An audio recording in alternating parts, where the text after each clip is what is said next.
যাদের মা নাই তাদেরকে জিজ্ঞাসা করেন, যাদের বাবা নাই তাদেরকেও জিজ্ঞাসা করেন।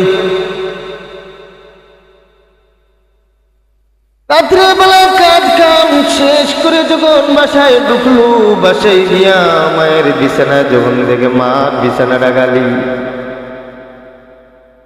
বাবার বিছানায় গিয়ে ঢুকে যখন বাবার বিছানা খালি, মারে চুকে পড়ে না, বাবারে চুকে পড়ে না। ঘরটা যেমন অন্ধকার হয়ে গেছে। প্রতিদিন সন্তান কর্ম কাজ করে যখন বাসায় ঢুকে গিয়া মায়েরে দেখি, বাবারে দেখি, সারাদিনের ক্লান্তি দূর হয়ে যায়। কিন্তু আজকে সপ্তাহ দিন চলে গেল, মায়ের বিছানা খালি, বাবার বিছানা খালি, মারে দেখতে পারে নাই, বাবাকে দেখতে পারে নাই। সন্তান হাও মাও করে কান্দে, বাবার বিছানায় গিয়ে কান্দে, মায়ের বিছানায় গিয়ে কান্দে। মাগো মা, কেমন করে আমাদেরকে ছেড়ে চলে গেলে রে মা।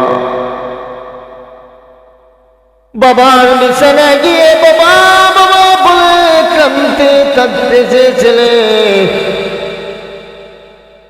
বলে বাবা রে আমাকে কাফেরে কেমনে তুমি চলে গেলে। প্রতিদিন বাসা থেকে বাহির হতে সময় তুমি তো আমাকে দোয়া দিয়ে দিছ। আজকে কয়েকদিন কয়েক সপ্তাহ হয়ে গেল তোমার কাছ থেকে কোনো দোয়া নিতে পারি নাই রে বাবা।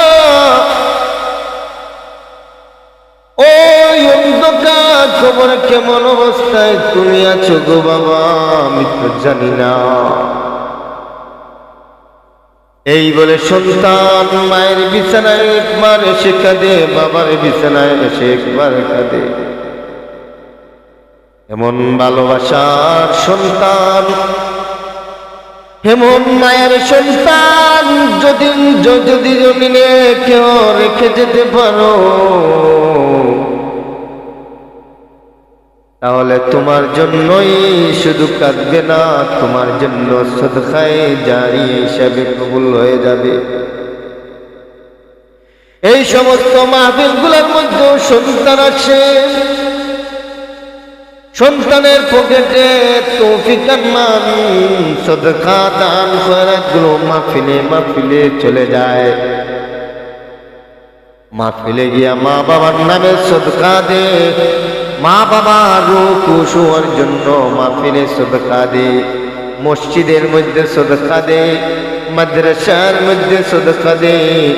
আর এই সমস্ত সওয়াবগুলো আল্লাহ পাক ফেরেশতার মাধ্যমে ওর মা বাবার কবরের রূপে পৌঁছে দেন। সন্তানে বুঝে তার বাসায় গেলে মা নাই বাবা নাই কতটুকু কষ্ট লাগে। আমার ভাই বোন যাদের মা বাবা জীবিত আছে, যাদের মা বাবা ঘরে আছে, তোমাদের হাতে ধরি পায়ে ধরি, ওই মা বাবাদেরকে সন্তান তোমরা মা বাবার খিদমত করো। মায়ের চেহারার দিকে তাকাও।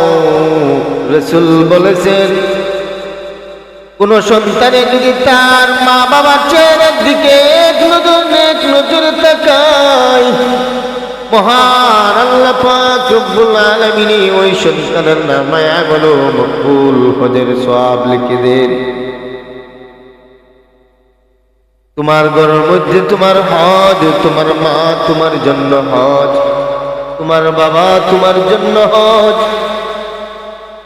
লক্ষ লক্ষ টাকা খরচ করে তুমি হজে যেতে পারছো না, তুমি গরিব। ও গরিব সন্তানেরা, মার দিকে একবার তাকাও না, বাবার দিকে একবার তাকাও না। মা বাবার দিকে তাকাইয়া তুমি মকবুল হজের সওয়াব ইনকাম করো। টাকা পয়সা খরচ করে হজ করা লাগবে না। রাসূল বলেছেন, মা বাবার দিকে নেক নজরে চাইলে আমার আল্লাহ মকবুল হজের সওয়াব দান করে। মা বাবা এমন নিয়ামত। ও সন্তান, তুমি মনে করেছো তুমি ইনকাম করে তোমার মা বাবার পিছনে টাকা ঢালতেছো না? না রে সন্তান, কখনো এমন ভাবিও না। কারণ ওই মা বাবার উসিলায় আল্লাহ তোমাকে রোজগার বানাই দিয়েছেন। ওই মা বাবার দুয়ার ফসলে তোমাকে আল্লাহ ব্যবসায়ী বানিয়েছে। ওই মা বাবার দুয়ার ফসলে তোমার কোটি টাকার মালিক বানিয়েছেন। ওই মা বাবার উসিলায়, ওই বাবার দোয়ায় তোমাকে হাজার হাজার মানুষ সম্মান করতেছে। শুধুমাত্র একমাত্র কারণ হইল তোমার মা বাবার দোয়া। তাই মা বাবার দোয়া থেকে কেউ বঞ্চিত হইও না। মা বাবারে সম্মান করো, তোমার সন্তানেও তোমাকে একদিন সম্মান করবে। এইভাবে তুমি আচরণ করবে, তুমি তোমার মা বাবার সাথে যেরকম আচরণ করবে ঠিক তদ্রূপ ভাবে দুনিয়াতে আল্লাহ পাক রব্বুল আলামিন তোমাকেও সেই আচরণ তোমার সন্তানের মাধ্যমে করানো হবে। এটা অসঠিক নয়, অসঠিক নয়। হাজার হাজার কাহিনী ওগুলো আমাদের চোখে পড়তেছে।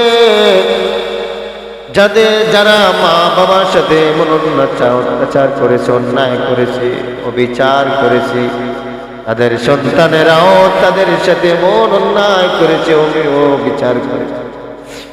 তাই মা বাবার সাথে যারা সুন্দর ব্যবহার করবে, মা বাবার সাথে সুন্দর আচরণ করবে, তারা কখনো